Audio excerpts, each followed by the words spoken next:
이때 마리아가 일어나 빨리 산골로 가서 유대 한 동네에 이르러 엘리사벳이 마리아가 문안함을 들으매 아이가 복중에서 뛰노는지라 엘리사벳이 성령의 충만함을 받아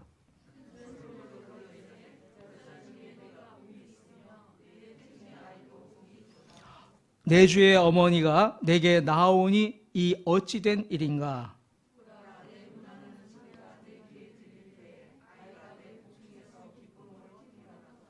함께 읽겠습니다. 주께서 하신 말씀이 반드시 이루어지리라고 믿은 그 여자에게 복이 있도다. 아멘. 네, 오늘은 2022년 새해 첫 주일입니다. 매년 새해가 되면은 우리의 마음속에 가장 깊은 소원이 생기게 됩니다. 자, 올해에는 하나님과의 교제가 더욱 풍성하면 좋겠다 하는 소원입니다. 그죠? 어떤 분들은 자신들의 마음이 너무나 드라이해지고 그에 따라서 믿음 생활도 형식적이 되어가는 것 같아서 안타까워하기도 합니다. 또 어떤 분들은 예수님을 처음 만났을 때 그 첫사랑의 감격과 은혜를 잊지 못해서 다시 그 감격과 은혜를 회복했으면 하는 그런 간절한 마음을 갖고 있기도 합니다. 혹은 지금까지는 신앙생활을 형식적으로 해왔는데 자, 이제 새해부터는 진정으로 하나님을 사랑하고 하나님과 동행하는 그 소원하는 마음을 갖기도 합니다. 그래서 해마다 첫날이 되면은 무엇보다도 예수님과의 첫사랑을 회복하고 또 예수님과의 교제가 깊어져 갔으면 하는 간절한 소원을 가지고 시작을 합니다. 우리의 마음에 하나님께서 기뻐하시는 소원이 있으면은 하나님께서는 반드시 응답해 주십니다. 오늘 새해 첫 주일날 우리들이 갖고 있는 이런 소원에 하나님께서 그 길을 인도해 주십니다. 오늘 말씀으로 그 길을 알려주십니다. 며칠 전에 우리가 성탄절 감사 예배를 드렸습니다. 그리고 하나님의 아들이신 예수님께서 이 땅에 사람으로 오셨음을 생각하며 감사하고 기뻐했습니다. 그런데요, 예수님께서 이 땅에 오실 때 그 처음에 아주 상당한 충격을 받았을 한 사람이 있습니다. 누군가 하면은 바로 예수님의 육신의 어머니가 되는 마리아입니다. 마리아는 그때는 아직 약혼말한 처녀입니다. 근데 아들을 잉태하게 되리라 이 말을 들었을 때 그 여인은 아마도 엄청난 충격과 당황에 처했을 것입니다. 그런 일은 요즘 시대도 감당하기 힘든 일입니다. 하물며 더 전통적이고 또 공동체적인 사회에서 살고 있는 한 여인에게 어떠할지 우리가 좀 상상하기 어려운 일일 것입니다. 개인과 집안이 감당해야 될 치욕이 있습니다. 그리고 심지어는 생명의 위험까지 각오해야 되는 그러한 상황입니다. 자, 마리아라고 하는 그 여인은 이 상황을 어떻게 받아들였을까요? 그리고 그 여인의 심경에는 이제 어떠한 변화가 일어나게 되었을까요? 사실 복음서는 예수 그리스도에게 초점을 두고 집중합니다. 그래서 복음서에는 이 마리아의 심정에 대한 상세한 기록은 없습니다. 우리가 이제 마태복음을 보면은 천사가 마리아에게 성령으로 잉태될 것이라고 하는 사실을 알려주고 그리고 마리아는 믿음으로 받아들였다 하는 사실만 간략하게 기록이 되어 있습니다. 마가복음하고 요한복음에는 그 사실조차 언급이 없습니다. 요한복음은 말씀이 육신이 되어 우리 가운데 거하심에 이 한마디로 간단하게 언급할 뿐입니다. 그런데요, 다행하게도 이 누가복음에는 그 당시 마리아에게 일어난 일들이 비교적 상당한 분량으로 기록이 되어 있습니다. 그래서 우리는 누가복음을 통해서 마리아의 심경에 일어난 그 변화의 과정을 따라가면서 볼 수 있게 되었습니다. 자, 그리고 그 변화의 과정을 따라가 보니까 결국 그것은 우리가 마음에 가지고 있는 이 소원, 바로 예수님과의 친밀한 교제, 그리고 하나님의 임재의 은혜가 풍성한 신앙생활의 길에 이르게 된다라고 하는 것입니다. 물론 누가가 마리아에게 일어난 일을 이렇게 많은 분량으로 기록한 목적은 이 일들을 통해서 예수 그리스도의 영광을 더욱더 잘 드러내기 위함입니다. 하나님의 아들 예수님께서 이 땅에 오신 의미가 어떠한 것인지, 그리고 그 은혜가 얼마나 큰 것인지 그것을 선포하고자 위함입니다. 그런데 그 과정에서 우리는 그것과 함께 또한 마리아의 마음속에서 일어나고 있는 변화의 과정을 따라갈 수 있게 되는 것입니다.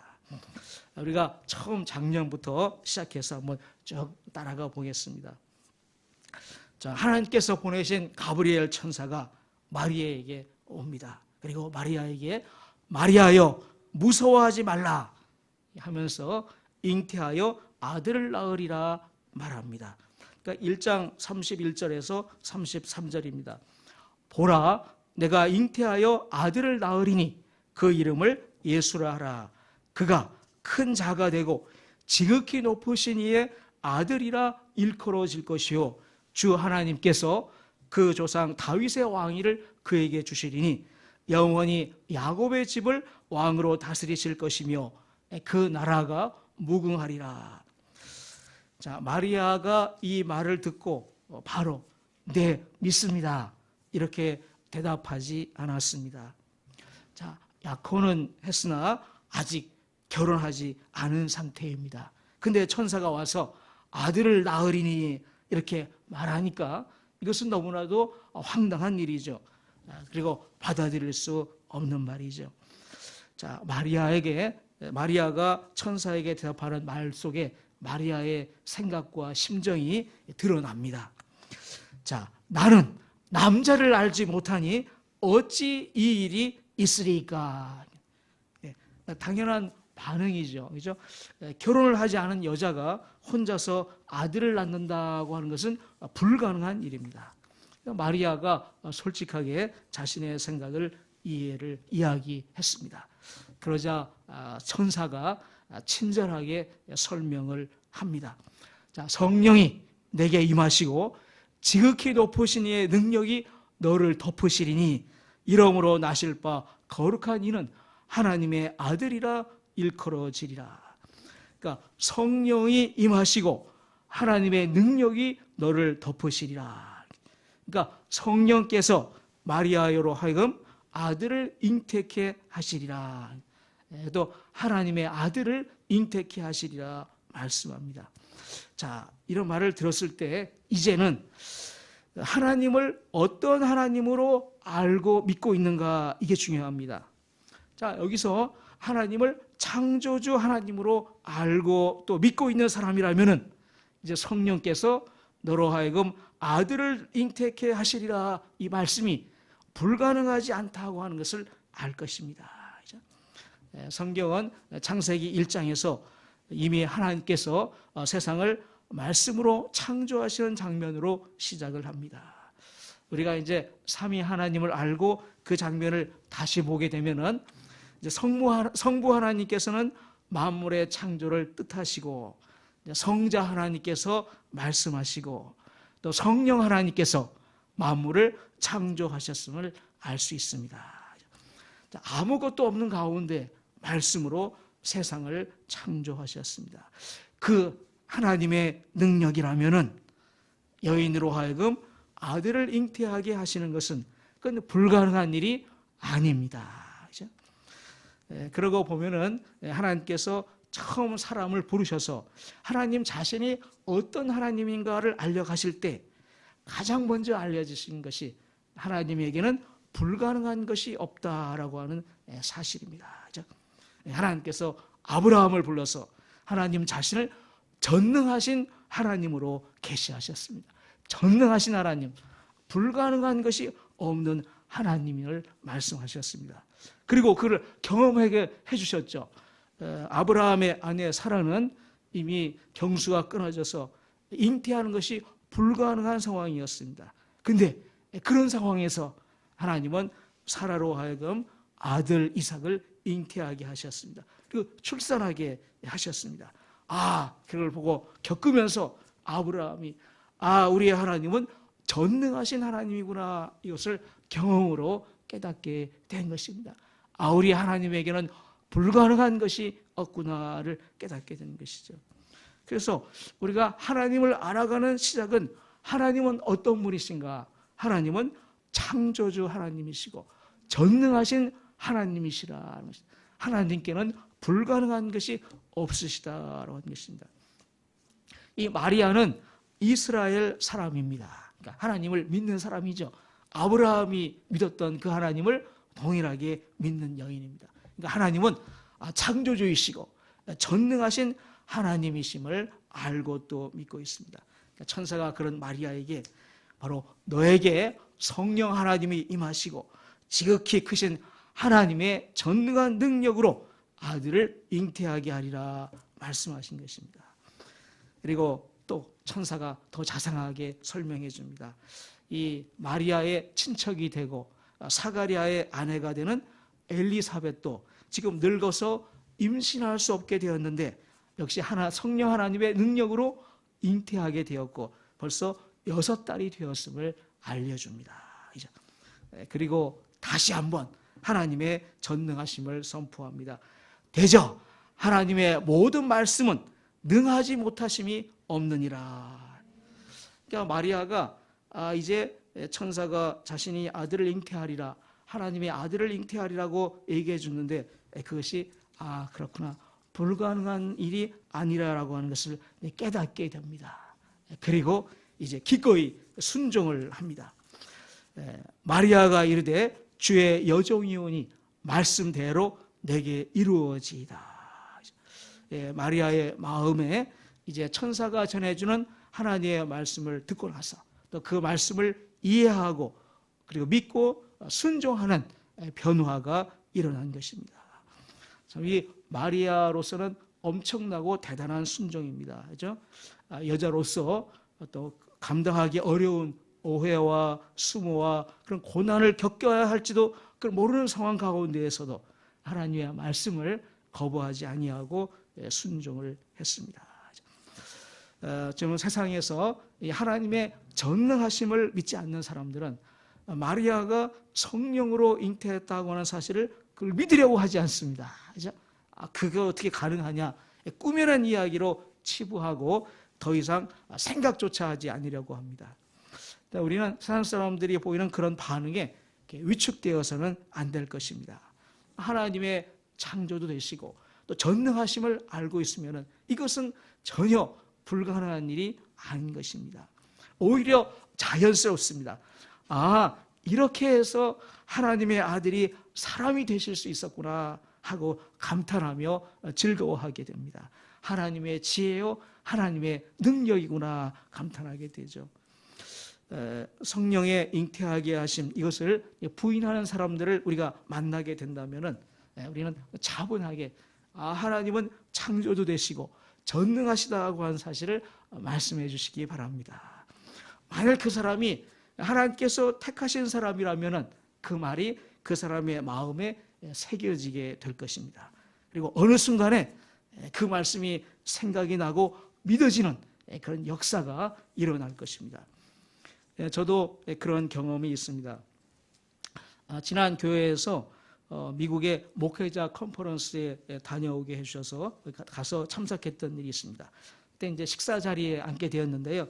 주위에 이제 미국의 목회자들이 같이 앉아서 대화하지 않습니까? 한 분이 이런 자기 사역을 이야기하는데 자기가 이제 어린이 사역을 한다고 그래요. 그래서 자기는 어린이들한테 예수님을 믿으면은 이터널 라이프, 영생이 있다 이렇게 이야기하고 전도한다고 이렇게 말합니다. 그때 이터널 라이프, 영생이라고 하는 말이 제 마음에 정말 새겨지는 것 같은 그런 생각이 들었습니다. 그래서 그 순간이 그리고 오랜 시간이 지나면서도 그 말이 잊혀지지 않아요. 생생하게 떠오르고 있습니다. 마음에 새겨진 것이죠. 감동이 된 것이죠. 그래서 우리가 사람을 만날 때 그 사람이 마리아가 성령으로 잉태했다는 사실을 믿지 않는 사람을 만나게 된다면 이렇게 얘기하는 거죠. 왜 마리아가 성령으로 잉태하는 것이 불가능하다고 생각하십니까? 창조주 하나님은 전능하신 분으로 불가능한 것이 없으신 분입니다. 이렇게 말해주면은 하나님의 역사로 그 사람의 마음속에 이것이 새겨지는 그 은혜가 있을 수 있다고 하는 것을 우리가 기대할 수가 있습니다. 그렇죠? 자, 마리아는 창조주 하나님, 전능하신 하나님에 대한 지식과 믿음이 있었습니다. 천사의 말을 이해하고 나서 그 말을 믿고 순종을 했습니다. 그러니까 마리아의 마음에 이제 믿음과 순종의 변화가 일어났습니다. 자, 그런데요, 이것이 다가 아니었습니다. 여기가 전부가 아니었습니다. 이제 마리아는 천사의 말을 곰곰이 생각하게 됩니다. 물론 의심의 생각은 아닙니다. 지금 이게 엄청난 말씀이잖아요. 지금 그리고 자기의 몸에서 진행이 되고 있는 말씀이지 않습니까? 자, 그래서 이 일이 어떤 일이 되는지, 자, 성령으로 하나님의 아들을 잉태한다는 것이 무엇인지 그 말씀을 곰곰이 생각하게 됩니다. 요즘 우리 표현을 하면은 묵상하는 것이죠. 하나님의 말씀을 계속해서 묵상하는 것입니다. 마리아가 어떻게 묵상했는가? 그것이 이제 오늘 본문에 나타나 있습니다. 39절과 40절입니다. 자, 이때 마리아가 일어나 빨리 산골로 가서 유대 한 동네에 이르러 사가랴의 집에 들어가 엘리사벳에게 문안하니. 마리아가 천사가 해준 말을 기억하죠. 성령께서 엘리사벳에게도 아들을 잉태하게 하시는 이적을 베푸셨느니라, 이렇게 말해준 것을 생각을 합니다. 그래서 마리아가 그 말을 생각하며 엘리사벳의 집을 찾아가기로 합니다. 엘리사벳은 이제 친척이었으니까 당연히 그녀가 사는 집을 알고 있었습니다. 근데 이때 마리아는 어디에 살고 있었는가 하면은 갈릴리 지방의 나사렛이라고 하는 마을에 살고 있었습니다. 그러니까 이스라엘의 북쪽 지방에 살고 있었던 것이죠. 근데 이 엘리사벳의 집은 어디 있었는가 하면은 남쪽 유대 지방의 산골에 있습니다. 그래서 아마 학자들이 추정하기로는 그 거리가 대략 150km였을 것으로 봅니다. 그러니까 이제 우리로 하면 서울에서 대전까지 가는 거리입니다. 그 당시 여인이 여행하기에는 아마 상당히 먼 거리였을 것입니다. 그럼에도 불구하고 마리아는 주저하지 않고 엘리사벳을 만나러 갑니다. 자, 만나러 가면서 또 만나서 무슨 생각을 하겠습니까? 성령 하나님께서 하나님의 아들을 잉태하게 하신다고 하는 이 엄청난 일의 의미와 그것을 생각하고 또 묵상하면서 갔을 것입니다. 39절에는 마리아가 일어나 빨리 갔다, 이렇게 말씀합니다. 학자들은 마리아가 천사에게 이야기 들을 다음 날 벌써 일어나가지고 간 것은 아니고 대략 한 달 정도의 시간이 지났을 것으로 봅니다. 먼 길을 떠나려면은 많은 준비가 또 해야 했을 것입니다. 그러니까 마리아가 준비하는데 지체하지 아니하고 준비되는 즉시 행동했다고 하는 의미에서 빨리라고 하는 표현을 사용했을 것입니다. 그래서 이제 마리아가 결국 엘리사벳의 집에 도착합니다. 집에 도착해서 엘리사벳을 만나는 바로 그 순간에 큰 일이 일어납니다. 그러니까 엘리사벳이 마리아를 바라보는 순간에 엘리사벳의 태중에 있는 그 아이가 뛰어놉니다. 그리고 엘리사벳은 성령의 충만함을 받습니다. 그러니까 성령께서 이 엘리사벳을 붙드시고 감동을 해주셔서 이 마리아를 환영하게 하고 마리아의 태중에 있는 예수님을 환영하는 말을 선포하게 합니다. 근데 이 말이요, 시적인 표현으로 되어 있습니다. 그래서 이제 노래가 되는 것이죠. 그 노래로 하나님이 주시는 감동을 선포합니다. 그 내용을 보면요, 2부로 되어 있는데 1부와 2부 각각 4줄로 이렇게 되어 있습니다. 화면을 보겠는데요. 자, 일부의 네 줄을 먼저 보겠습니다. 여자 중에 내가 복이 있으며 내 태중의 아이도 복이 있도다. 내 주의 어머니가 내게 나오니 이 어찌된 일인가. 다음으로 이제 2부의 네 줄입니다. 보라, 내 문안하는 소리가 내 귀에 들릴 때 아이가 내 복 중에서 기쁨으로 뛰놀았도다.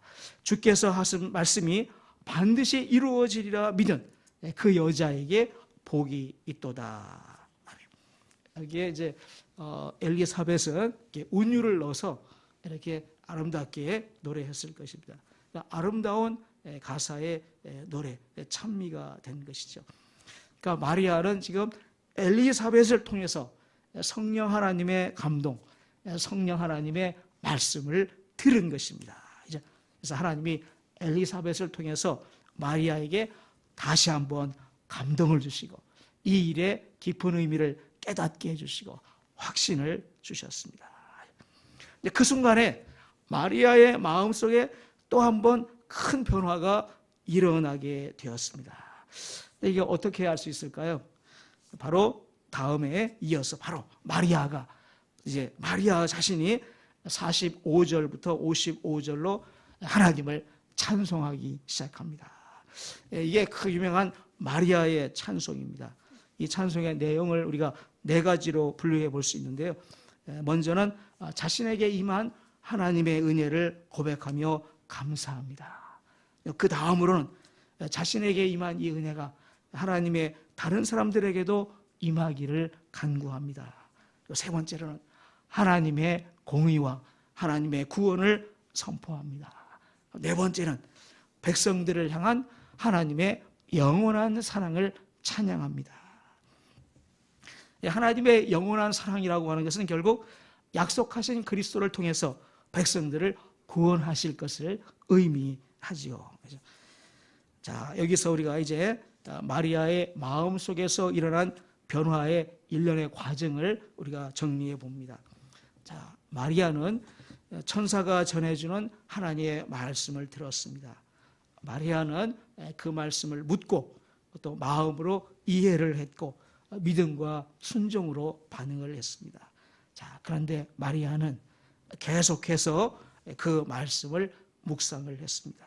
마리아는 엘리사벳을 통해서 성령 하나님의 감동을 받습니다.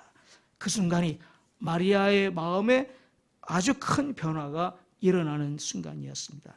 자, 이 마리아는 이제는 자신에게 행하신 하나님의 일을 완전히 이해하고 하나님의 은혜에 감사하며 감격하고 찬양하는 대로 나아갑니다. 자, 오늘 우리가 이 마리아의 마음 속에서 일어나는 과정을 이렇게 쭉 보면서 깨닫는 것이 있습니다. 하나님의 말씀을 듣고 또 계속해서 묵상해가는 과정 가운데 큰 은혜가 있다고 하는 사실입니다. 우리가 하나님의 말씀을 듣거나 읽고 처음 묵상을 해서 이해하고 믿음으로 순종하는 반응이 나올 수 있습니다. 자, 그런데 거기서 그치지 아니하고 계속 묵상하면은 그 말씀을 보다 더 깊이 이해하게 되고 하나님의 은혜와 감격을 더 깊이 느끼게 된다는 사실입니다.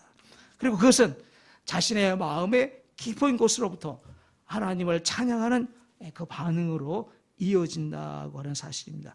그 과정에서 하나님의 감동하심과 하나님과의 교제를 깊은 교제를 경험할 수 있다고 하는 사실입니다. 네, 이것이 실제로 어떻게 되는 건지 이것은 실제로 묵상하면서 경험하는 사람들만이 알 수 있는 것이죠. 마리아는 우리와 같은 사람입니다. 다만 믿음과 순종에서 우리의 본이 되는 사람입니다. 마리아의 그 마음의 변화와 일련의 과정을 이렇게 쭉 지켜보면서 자, 우리도 하나님의 은혜의 깊은 교제로 나아가기 위해서는 어떠해야 하는가에 대한 지혜를 얻습니다. 다른 것이 아니고 말씀을 듣거나 읽고 나서 계속해서 그 말씀을 묵상하는 것입니다. 말씀을 읽는 자리에서 묵상하고 다 끝나는 것이 아니고 하루 종일 묵상하는 것입니다. 어떤 말씀은 며칠이고 오랫동안 계속해서 묵상합니다. 그렇죠? 하나님의 아들이 사람이 되셨다. 말씀이 육신이 되어 우리 가운데 거하심에, 이것은 하루 묵상으로 그칠 게 아니죠. 오랫동안 계속하고 계속해서 묵상해 나가는 것입니다. 그 과정에서 하나님의 뜻과 감동과 은혜를 경험하게 될 것입니다. 바로 그 순간이 우리의 마음에서 또 한 번의 깊은 변화가 일어나는 순간이 될 것입니다. 그래서 우리가 말씀을 계속해서 묵상해야 되는데요. 말씀을 계속해서 묵상하는 데는 여러 가지 방법이 있죠. 네 가지 네를 말씀드리겠습니다. 첫째는 단순합니다. 단순하게 계속 생각하는 것입니다. 곰곰이 생각하는 것이요. 걸을 때나 쉴 때나 일을 할 때나 시간 내서 또 일하면서도 곰곰하게 생각하는 것입니다. 하나님은 여호수아에게도 말씀을 쥐하로 묵상하라 이렇게 말씀하셨죠. 쥐하로 묵상을 해야지 그 묵상하는 가운데 하나님의 뜻을 더 깊이 깨닫게 되고 온전히 순종하여 행할 수 있다라고. 그래서 우리도 단순하게 계속해서 생각하는 것입니다. 둘째, 마리아는 엘리사벳을 통해서 하나님의 감동을 들었습니다. 하나님께서 믿음의 사람들을 사용하신다, 이것을 우리가 알 수 있겠는데요. 우리 역시 묵상한 내용을 서로 나누고 교제하는 가운데에서도 다른 사람들의 말을 통해서 하나님의 역사가, 은혜가 전해질 수가 있습니다. 그래서 말씀을 묵상한 내용을 가지고 우리가 다른 사람과 서로 나누며 교제하는 것이 유익합니다. 셋째로, 묵상하면서 이제는 천국에 있지만은 그들이 남긴 책들이 있죠. 믿음의 선배들이 쓴 책이 있습니다. 그 책을 읽을 때 그 저자를 통해서 하나님의 깨닫게 하심과 감동이 전해질 수가 있습니다. 그래서 우리는 새해에는 성경과 함께 신앙서적 읽기도 열심히 하기로 하겠습니다.